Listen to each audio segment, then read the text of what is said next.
Hello, everyone. Welcome to On the Road 2026, catching up with my former peers 30 years later.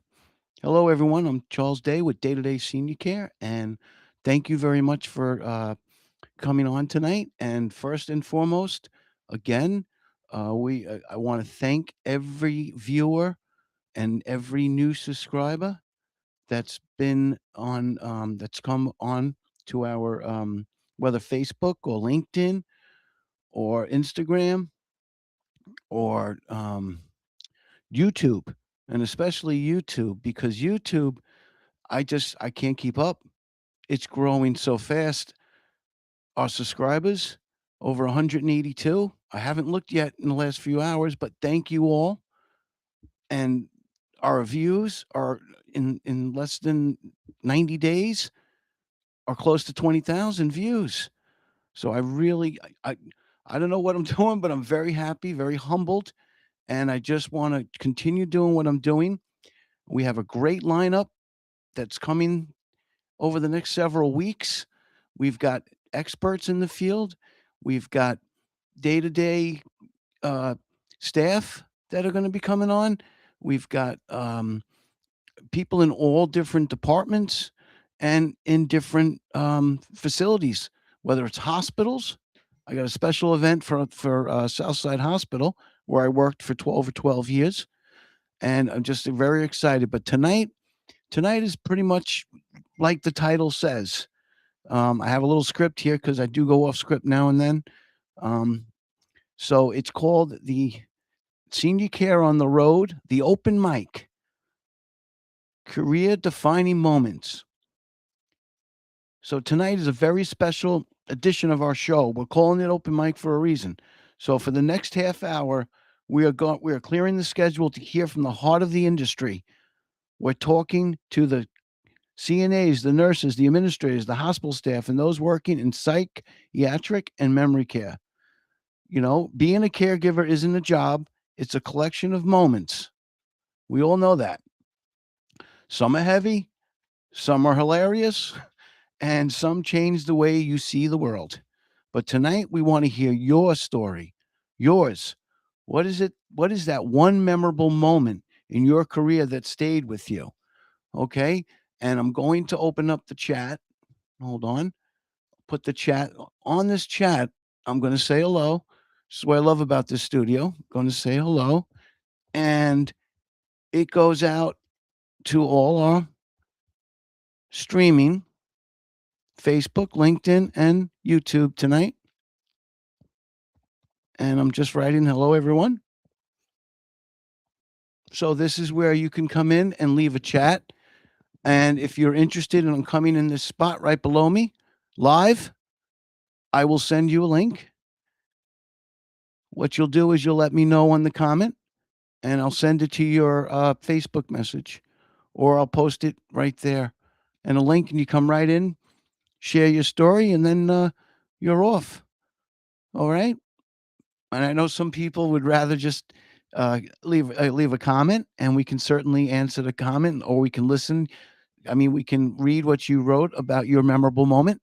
Okay. So I'm going to be on script, off script. And I'm going to try and fix this mic this way. Okay. There we go. All right.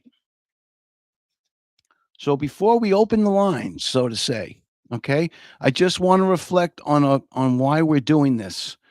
In the fast-paced environment of a nursing home or a busy hospital unit, we often don't get the chance to process the things we see.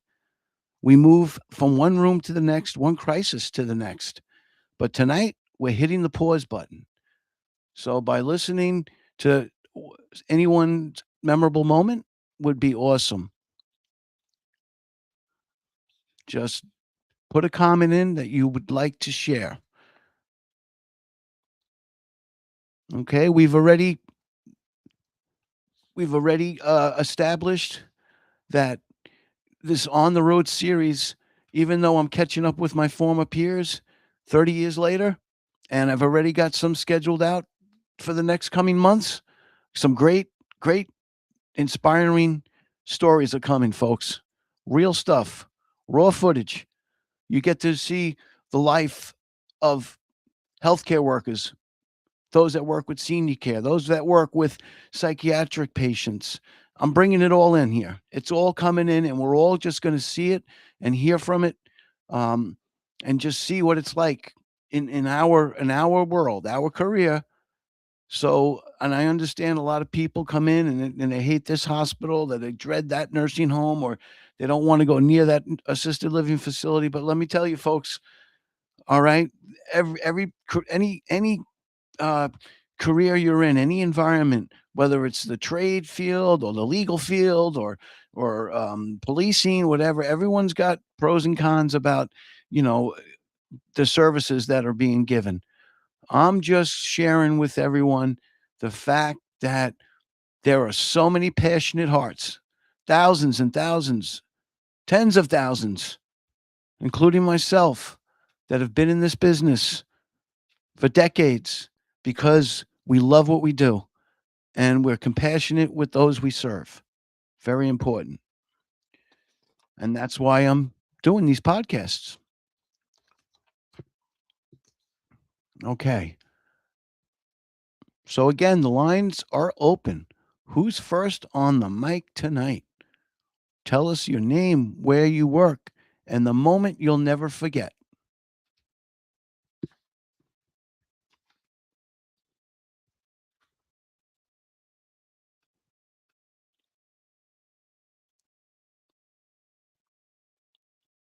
Okay.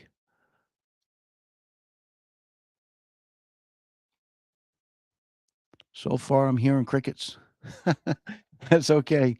All right. The many people are, I get, that sometimes, especially the time of night, and I do appreciate you listening in. And most of our views, I've noticed, come in the following day, the day after. So I'll just share a little bit of some memory moments that I've had in the business. And as we continue to go forward, um, we're going to, assure again that we stay on time schedule Thursdays at 7:30 p.m. Running this business, day-to-day senior care. There are moments like today that I didn't expect a couple of things to happen. Um, but I was working with a client, and then I received a call that one of our companions had to leave early with a client that we have at one of our assisted livings that we're in. And so, guess who had to cover those 2.5, 3 hours? Me. So that's okay. I love doing coverage. I was an aide for many, many years, and still, um, I still love working with elderly in any capacity, seniors in any capacity, whether I'm in there as a companion or coming in as the the boss and checking on see how my clients are doing. Um, we have a great bunch of clients um, that we are serving, and I'm very grateful that we are growing so fast. Um, so I can give you a memorable moment in my career. Let's see, for instance, survey time in the assisted living versus survey time in a nursing home. So in the assisted living facilities, they're usually there a couple of days.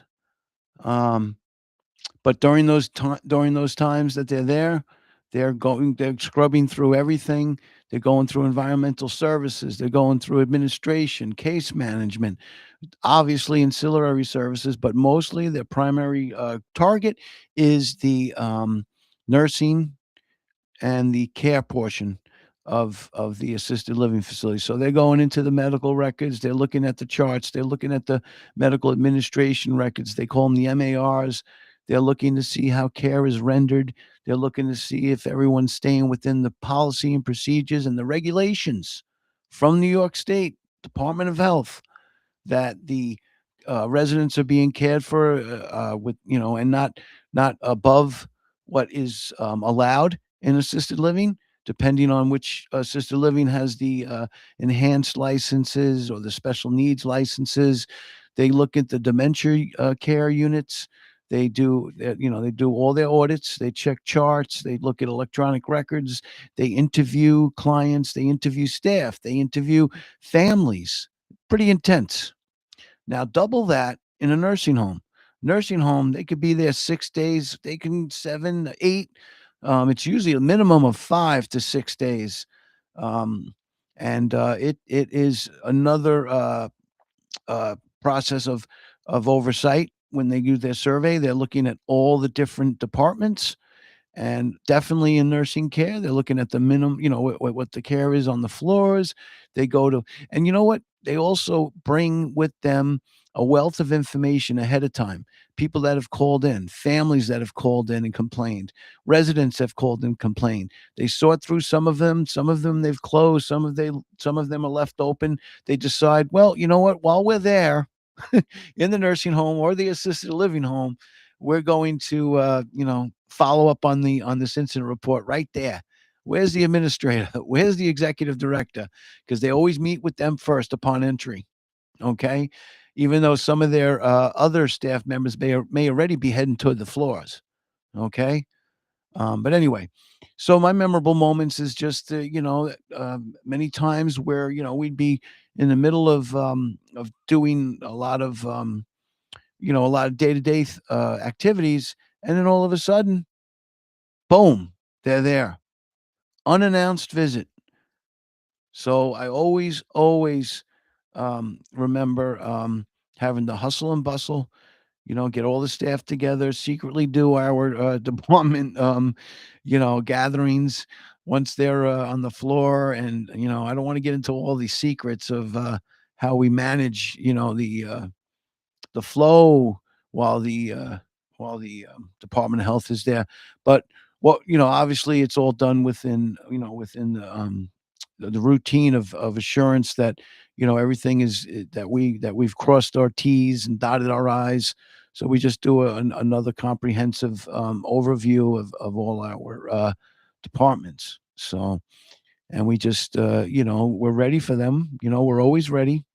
When you're a facility that you know um, is doing well, and you're getting your annual surveys, you want to make sure that whatever you learned from the last survey in your plan of correction, and that you applied that and submitted that after your meticulous oversight and drafting before the final product goes out, because you only have about 10 working days to get that plan of correction to the state. But very important that the next survey is coming. You already got those in place, and what can you do to improve? So, all right, I was given some time here for anyone that would like to chat, share a memorable moment. We're on for 30 minutes. Okay, let me think of another memorable moment. Um, yeah, I remember when I was working in Southside Hospital, and I had a whole bunch of peers. They were the best. There's so many of them. I've reached out. Some of them are going to be scheduled to come on, and I'm really excited to have them on for 30 minutes because you're going to be laughing, folks. Some of them got some good war stories, especially about me. I don't want to share any of that because they're going to share it, and you're going to be laughing. Some things that you don't expect. Um, but I do remember a memorable moment. We had this one gentleman on our unit, and every day, before I started that unit as an aide, before psych aide, I go on my shift to work my 4 to 12. I did mostly evenings because I was working day jobs. You go in there, and you have that one special patient that you're always aware of, the one that's been on a one-to-one, the one that's on a arm's length supervision at all times. This guy was definitely had a psychotic issue. And but the problem was is he was fine with the females. He was always protective of the females. And then all of a sudden, if somebody did something to a female, he'd start focusing on you. His fists would start to clench. and if we didn't get to him in time, he'd be trying to knock somebody out. That's how dangerous he was. But we had to put him on one to ones in the room. Sometimes we'd have to use the 4 point restraints as per doctor orders, um, and we'd have to follow that. Um, but I remember that it was a very, very, memorable moment because all of us were very nervous because what he could trigger in one moment. One moment he's smiling at you, the next moment you're feeling the side of your face red because you just got hit. So it was tough. Chairs being thrown at us. Um, but you know what it was? It was the peers I worked with, and they don't know who they are, especially on Facebook, because many of them are there still today, and we do see each other on Facebook and comment on on each other's posts and stuff. Um, just a great bunch of people. But if it wasn't for those nurses, I'm telling you, there would have been some incidents that I would have gotten very hurt. And the same for other people. We were all a team. Great team, and I worked with them for so many years. It was actually because I did per diem, it was actually longer than that because I was working in the industry as a director in assisted living, and I was still per diem at night. And a few other people that were working with me, one person I had gotten him some employment there to do evening shifts. So, we would work the days in the assisted living, and then, we get there 4, 5, maybe 6 o'clock because we got out of work late, and then we jump on the unit and there's our schedule. Oh, you're going to be in room 216. Okay. You're with a 1 to 1 or 2 to 1. We had this one guy that had one of the Hannibal mask because he was a spitter and a biter, and he was a 3 to 1. There's another memorable moment. But we're going to talk about all that on the road with my special guests from Southside Hospital. Okay. When the psych units were the big thing. Okay. In the early 2000s, they were still running because Kings Park and the other Pilgrim and everybody was downsizing mental health through the 90s. That's another whole thing, a series I could talk about on our other podcast, Care with Confidence, and some other things. But anyway, yeah, let's see. Let's see. I'm going to just check something real quick. Go on to Facebook because sometimes with this new technology, people could be sending something and I'm just not seeing it. I could be doing something wrong on the studio. I'm surprised I got this far, folks. Oof, with all this technology.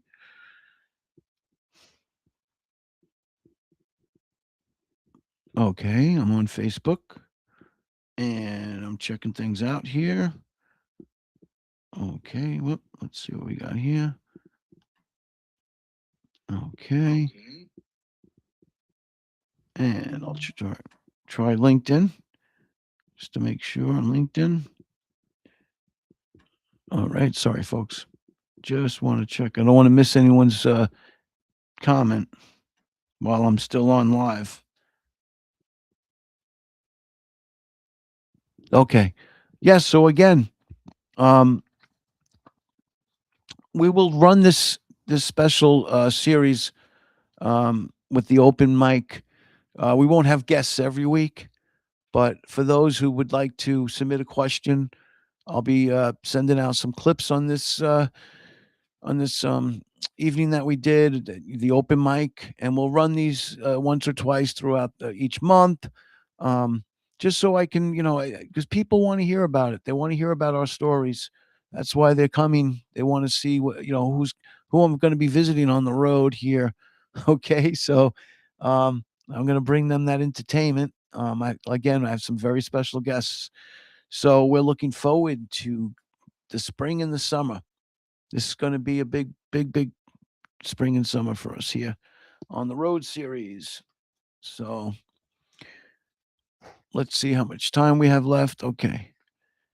This now I also wrote a few things here too. Where is it? Yep. Okay. So as we start to wind down tonight's open mic, um, one thing I want to also share is if you have a story that, especially something that you feel families of loved ones would benefit from, DM me. Um, you can certainly come on for as a special guest too. You don't have to be a former peer of mine, folks. You can DM me or call me, and we will schedule an event together. Um, on the road series, and share your wonderful stories.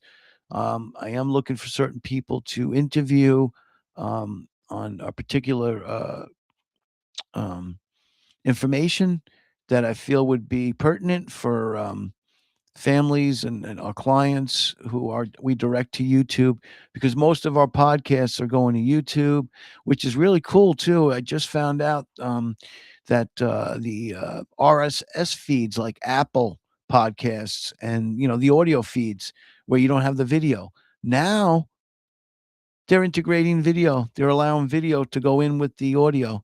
So that's really cool because we've already got a lot of those venues like iHeartRadio, Spotify, Apple. So I'm looking forward to a further reach so we can let families and loved ones know about the complexities of healthcare. We run three different podcasts.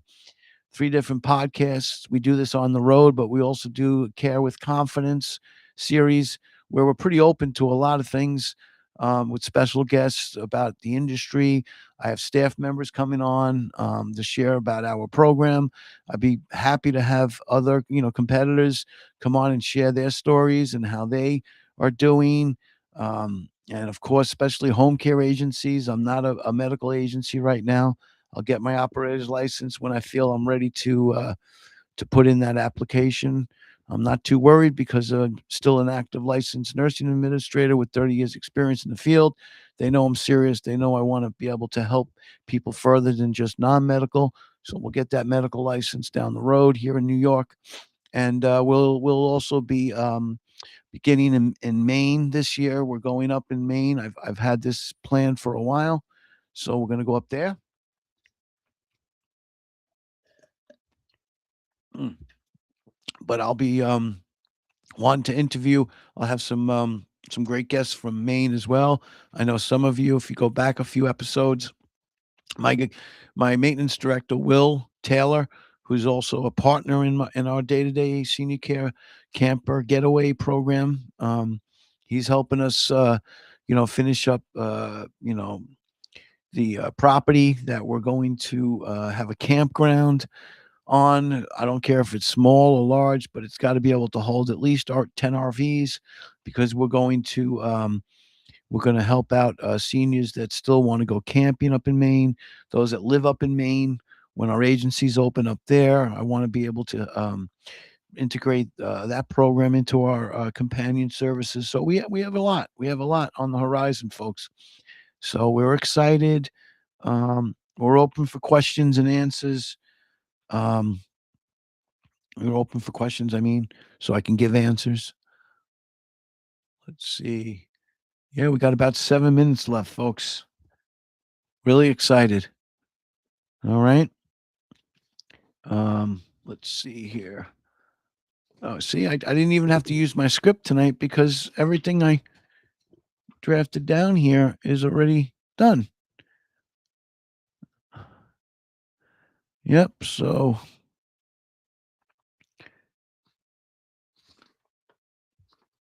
okay. Yeah. So that's our time for tonight's open mic, folks.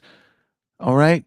Thank you to everyone who came on to watch. Um, and again, pick the time. We don't necessarily have to have you on live. We can do a pre-recording, and then we can post that event. I I know as I get busier, I won't be able to physically do every live stream each week, but we will have some pre-recorded, and we'll still run them at the time intervals. Um, like this one is normally at 7:30. I shouldn't be doing it at this time, so I'm sorry, but I don't want to give up on my commitment to running this every week. And yeah, and the Care for Confidence is on Tuesdays at 9 a.m. and our Fridays, starting your own senior Care business has been running very well too. Actually, looking to have some guests that would like to join me. Ones that have gone past the 2 year mark. I'm still in my second year. Ones that went on and uh, doing what I would love to do someday in the medical agency licensing. So yeah. So anyway, yeah, don't forget to subscribe too, so you won't miss out on these special guests because I'm going to once a month. I'm not going to inundate people with you know, stuff that's not necessary. Our subscribers will get once a month newsletter just so they know what's coming up for the next month. Once I'm not going to be robo uh, calling people and all that kind of stuff. That's not me. Just want to have the information for you in a timely fashion going forward. I will post it on my social venues too. You don't have to subscribe, but it'd be nice to have you folks, definitely. And thank you again for the 183 subscribers over at our YouTube channel. I love you all, um, and I'm here for you. I want to give you the information you want. Um, so yeah, and well, until next time, folks. Um, take care of yourselves as I will, as you take care of others. All right. Drive safe, stay kind, and we'll see you on the next one. All right, folks. Last call for any quick comments, hellos, goodbyes, and I'm going to hit that mark in 5 seconds. So, everybody, again, have a great evening. Bye bye.